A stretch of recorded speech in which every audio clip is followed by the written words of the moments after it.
हर हर महादेव। शिवपुराण कथा के विदेश्वर संहिता का चौथा तथा उसके आगे का अध्याय इस एपिसोड में आप सुनेंगे।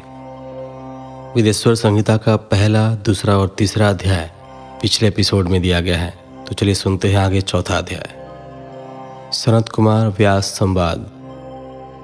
सूत जी कहते हैं, हे मुनियों, इस साधन का महात्म्य बताते समय मैं एक प्राचीन वृतांत का वर्णन करूंगा, जिसे आप ध्यानपूर्वक सुने।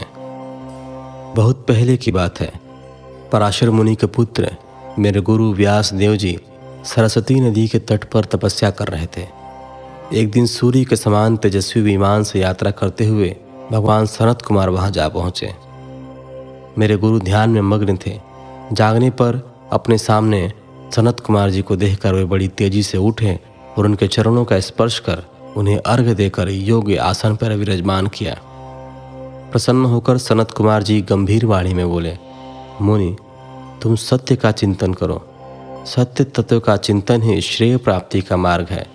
इसी से कल्याण का मार्ग प्रशस्त होता है। यही कल्याणकारी है। यह जब जीवन में आ जाता है तो सब सुंदर हो जाता है।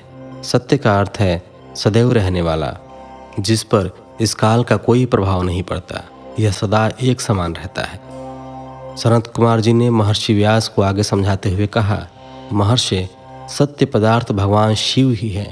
भगवान शंकर का श्रवण, कीर्तन और मनन ही उन्हें प्राप्त करने के सर्वश्रेष्ठ साधन है। पूर्व काल में मैं दूसरे अनेकानेक साधनों के भ्रम में घूमता हुआ तपस्या करने मदनांचल पर जा पहुंचा।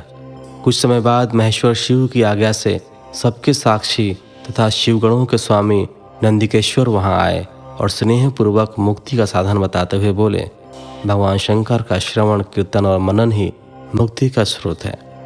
यह बात मुझे स्वयं देवाधिदेव भगवान शिव ने बताई है, अतः तुम इन्हीं साधनों का अनुष्ठान करो। व्यास जी से ऐसा कहकर अनुगामियों सहित सनत कुमार ब्रह्मधाम को चले गए। इस प्रकार इस उत्तम वृतांत का संक्षेप में मैंने वर्णन किया है। ऋषि बोले, सूत जी, आपने श्रवण, कीर्तन और मनन को मुक्ति का उपाय बताया है, किंतु जो मनुष्य इन तीनों साधनों में असमर्थ हो, वह मनुष्य कैसे मुक्त हो सकता है? किस कर्म के द्वारा बिना यत्न के ही मोक्ष मिल सकता है? पांचवा अध्याय, शिवलिंग का रहस्य एवं महत्व। सूत जी कहते हैं, हे शौनक जी, श्रवण, कीर्तन और मनन जैसे साधनों को करना